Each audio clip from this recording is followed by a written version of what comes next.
नमस्कार, मैं हूं आपके साथ नम्रता चौधरी। दुनिया भर में मौजूद अन्य धर्मों की तुलना में हिंदू कोई धर्म नहीं बल्कि जीवन जीने का एक तरीका है, जीवन शैली है।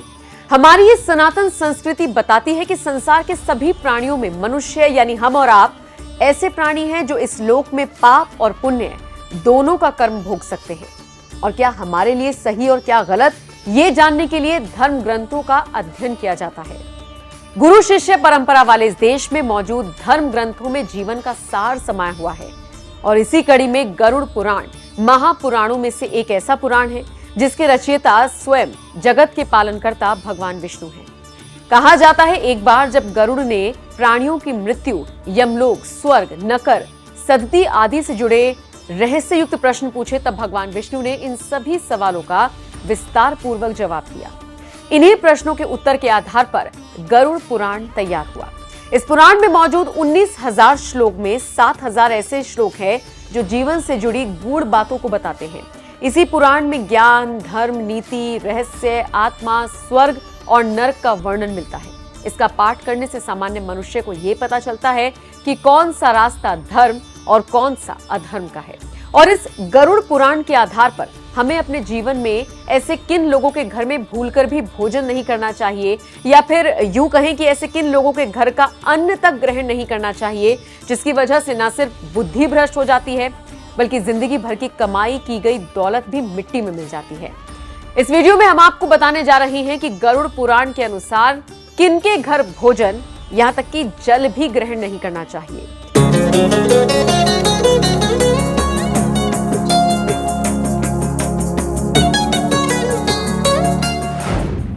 गुस्सैल व्यक्ति के घर में ना करें भोजन। गरुड़ पुराण में इस बात का जिक्र मिलता है कि क्रोधी व्यक्ति के घर आपको भूल कर भी भोजन नहीं करना चाहिए। अगर आप ऐसा करते हैं तो उस व्यक्ति की बुरी आदतें आपको भी लग सकती हैं और आपका भी गुस्सैल स्वभाव हो सकता है। इसीलिए कोशिश करें क्रोधी व्यक्ति के घर में भोजन करने से बचें। किन्नरों के घर का कुछ ना खाएं। धर्म ग्रंथों में किन्नरों को दान करने का विशेष महत्व बताया गया है। रामायण काल में एक प्रसंग मिलता है जिस समय राम वन को जाते हैं, तब सभी उनको विदा कर लौट आते हैं। तब एक समुदाय खड़ा रहता है। पूछने पर वो बताते हैं कि हम ना तो नर हैं और ना ही नारी, आपके भक्त हैं। तब राम उन्हें वरदान देते हैं कि किन्नर का आशीर्वाद व श्राप कभी खाली नहीं जाएगा। और उसी दिन से किन्नरों के श्राप से हर कोई खौफ खाता है। समाज इनका बहिष्कार करता है, लेकिन असल में हमें इनका सम्मान करना चाहिए। गरुड़ पुराण किन्नरों को लेकर कहता है कि किन्नरों को दान करने से आपके ऊपर से ग्रहों की अशुभ दशा समाप्त होती है। ऐसे में ये माना जाता है कि जिन लोगों को दान दिया जाता है उनके घर पर भोजन करना पाप का भागीदार बन सकता है। इसके अलावा किन्नरों को कई तरह के लोग दान करते हैं, इनमें गलत तरीके से कमाया गया धन भी शामिल हो सकता है। इसीलिए किन्नरों के घर में भोजन करने से आपको बचना चाहिए। नशा करने वालों के घर में भोजन ना करें।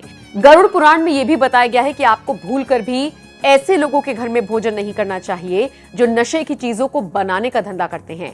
माना जाता है कि दूसरों को नशा करवाकर ये उनका घर बर्बाद करते हैं। ऐसे में उस घर की बद्दुआएं उनको मिलती हैं। इसीलिए जिस घर को लोगों की बद्दुआएं मिलती हैं, ऐसे घर का भोजन आपके अंदर भी नकारात्मकता पैदा कर सकता है और आप भी समान रूप से पापी बन सकते हैं।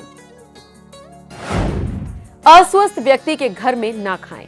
बीमार व्यक्ति के घर में भोजन करने से परहेज करना चाहिए। माना जाता है कि ऐसे लोगों के घर में नकारात्मक शक्तियों का असर काफी बढ़ जाता है। ऐसे में अगर आप उस घर में भोजन करेंगे तो आपके ऊपर भी उन नकारात्मक शक्तियों का असर होने लगता है और आप भी गंभीर रूप से बीमार पड़ सकते हैं।